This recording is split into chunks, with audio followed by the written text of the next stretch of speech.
A nurse is walking down the hallway of the maternity ward when she spots a new father peering through the glass window. His chest puffed out with pride as he watches his newborn son. The man's eyes are glued to the tiny baby, and he can't help but smile at every little movement the baby makes. The nurse approaches him with a warm smile and asks, "Which one is yours?" With an air of arrogance, the father points at the baby who's peacefully sleeping in the corner of the nursery. "That handsome boy over there, of course," he says, puffing out his chest even more. The nurse looks at the baby and coos, "Aw, what a cute baby!" The father, feeling even prouder now, grins and says, "I bet you say that to all the new fathers." The nurse shakes her head and replies, "No, actually, I hardly ever say that." The father, with a knowing look on his face, replies, "Oh, come on, you must say that to everyone." But the nurse insists with a friendly smile. "No, honestly, I almost never say that." Doubting her response, the man asks, "What is it that you normally say?" The nurse, still watching the baby, says, "Well, I normally say, 'The baby looks just like you.'" A man in Alberta wakes up one morning to find a bear on his roof. So, he looks in the yellow pages, and sure enough, there's an ad for Alberta bear removers. He calls the number and the man says he'll be over in 30 minutes. The bear remover arrives and gets out of his van. He's got a ladder, a baseball bat, a 12-gauge shotgun, and a mean, heavily scarred old pit bull. "What are you going to do?" the homeowner asks. "I'm going to put this ladder up against the roof, then I'm going to go up there and I'll knock the bear off the roof with this here baseball bat. When the bear falls off the roof, the pit bull here is trained to grab his testicles and not let go. The bear will then be subdued enough for me to put him in the cage in the back of the van." He then hands the shotgun to the homeowner. What's the shotgun for?" asks the homeowner. "Well, if the bear knocks me off the roof, shoot the dog." Two brothers from a third world country have a lifelong dream to emigrate to America. So they work hard and save all their money. After many years, they've saved enough money and finally emigrate to New York. Before they begin building their new lives in America, they decide to see some of the famous places they dreamed of for so long. The Statue of Liberty, the Empire State Building, and more. Eventually, they make their way to Coney Island. As they stroll down the beach, taking in all the newness of America, they see a very large billboard that reads, "Hot Dogs!" with a big arrow pointing down to a little hot dog stand. Being hungry and seeing that having an American hot dog would be something new, they decided to try one. So they order 2 hot dogs and sit on a nearby bench to enjoy another piece of Americana. The first brother sets his hot dog in his lap, unfolds the paper wrapper, looks at his hot dog for a moment, and suddenly wraps it back up. He then turns to his brother and asks, "What part of the dog did you get?" A very intoxicated Irishman wobbles into a police station. His face is smeared with dried blood, and a makeshift bandage hangs loosely from his forehead. The officer, trying to remain professional, can't help but raise an eyebrow at the man's current state. "What happened to you?" asks the officer. The Irishman looks down at himself, then back at the officer. "I was attacked." "All right, sir," says the officer, clicking his pen and flipping open his notepad. "Let's get to the bottom of this. Can you describe the person who did this to you?" The Irishman leans forward as if preparing to deliver a profound piece of wisdom. He sways a little, squinting at the officer with exaggerated focus. I can describe him perfectly," he declares, his voice a mix of pride and slurred defiance. The officer perks up. "Good, let's hear it." The Irishman wobbles to one side, but regains his balance, lifting a finger as if to deliver a lecture. "Well, you see, he's about yay tall." He gestures ambiguously, his hand swaying in the air. With a nose like a camel and a face that has the permanent expression of someone who just smell burnt toast. The officer blinks, trying to process. And you're sure of that? He asks. Well, Says the Irishman. that's what I told him anyway.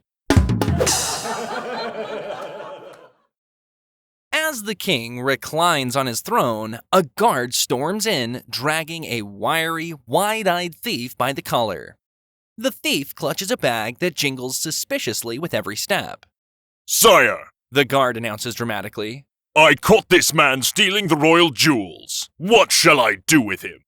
The king yawns and raises an eyebrow, glancing lazily at the thief. Well, that depends. The thief, sensing an opening, interrupts. Your Majesty, may I make a statement? The guard glares at him, but the king holds up a hand. Let him speak. He commands. You may make one statement. However, if your statement is the truth, I will feed you to the lions. If it's a lie, I will send you to the gallows to be hanged. Either way, you are doomed. The thief is silent for a moment. Then, after a dramatic pause, he grins and declares, I will be hanged. Note that the statement, I will be hanged, is neither true nor false. Think about it. A cowboy and a biker find themselves on death row, both scheduled for execution on the same day. As the fateful day arrives, they are escorted to the gas chamber. The warden turns to the cowboy first. All right, cowboy. He says. Do you have a last request? The cowboy, his voice steady, replies, I sure do, Warden. I'd be mighty grateful if you'd play Achy Breaky Heart for me before I have to go. The warden nods. Sure enough, cowboy. We can do that. He says, turning to the guards to give the order. With that settled, the warden then turns his attention to the biker, who's been listening quietly, his eyes narrowed in thought. And you, biker? The warden asks. What's your last request? The biker pauses for a moment, as if weighing his options, then leans in slightly to the warden and says, Yes, I do. Kill me first! A young nun, who worked for a local home healthcare agency, was out making her rounds when she ran out of gas. As luck would have it, there was a gas station only a block away. She walked to the station to borrow a canister to fill with gas. The attendant regretfully told her that the only gas canister he had was already out on loan. But if she would care to wait, he was sure it would be back shortly. Since the nun was on her way to see a patient, she decided not to wait and walked back to her car. After searching through her car for something to fill with gas, she spotted a bedpan she was taking to the patient. Always resourceful, she carried it to the station, filled it with gasoline, then carried it back to her car. As she was pouring the gas into the tank of her car, two men watched her from across the street. One of them turned to the other and said, I know that the Lord turned water into wine. But if that car starts, I'm going to church every Sunday for the rest of my life. A multi-millionaire in Australia decides to throw a massive party and invites all his buddies and neighbors. He also invites Brian, the only native Australian in the neighborhood.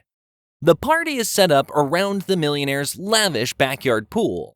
Everyone's in full swing, laughing, dancing, clinking glasses, and trying to impress each other with stories. At the peak of the festivities, the millionaire stands up, clears his throat, and grins mischievously. Ladies and gentlemen, he announces, raising a hand, I've got a 15-foot man-eating crocodile in my pool, and I'll give $1 million to anyone brave enough to jump in there and face him. The crowd gasps and chuckles nervously, eyeing the pool, but everyone seems content to keep their distance. But before the millionaire even finishes his sentence, a massive splash echoes through the yard. Everyone turns and sees Brian in the pool, already tingling with the beast.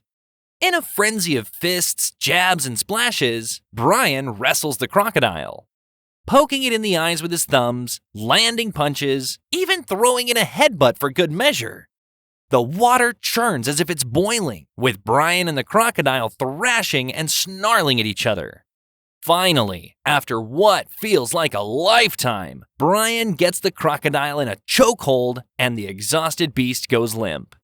He lets the crocodile float to the top of the pool, motionless, looking a bit like an oversized goldfish.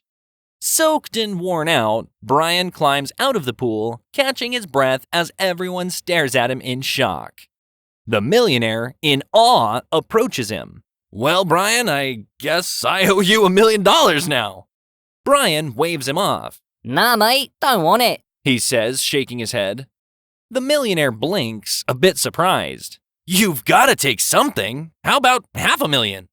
No thanks, mate, really. Brian insists, still catching his breath. Baffled, the millionaire offers again. "Come on, you deserve it. How about a brand new Porsche, a Rolex, and some stock options?" But Brian shakes his head, refusing everything. Finally, the millionaire, more curious than ever, asks, "All right then, Brian, what do you want?" Brian, glancing around, replies, I want the bastard who pushed me in. A young lawyer sits in his corner office, staring out the window at the city skyline. His career is on the rise, but it's not quite where he wants it to be.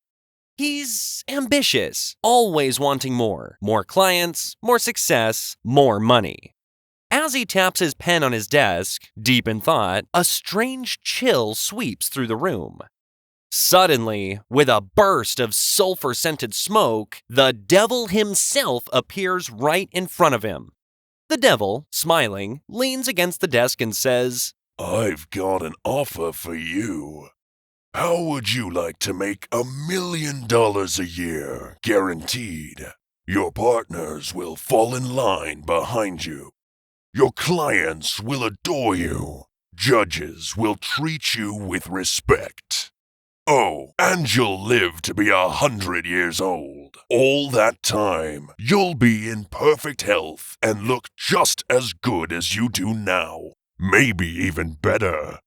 The devil, with a gleam in his eye, continues, "All that I require in return is that the souls of your wife and children be mine, so that they may wither and scream in mortal agony for all eternity in hell."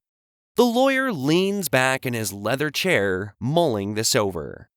After a brief pause, he looks at the devil and says, "Okay. But what's the catch?"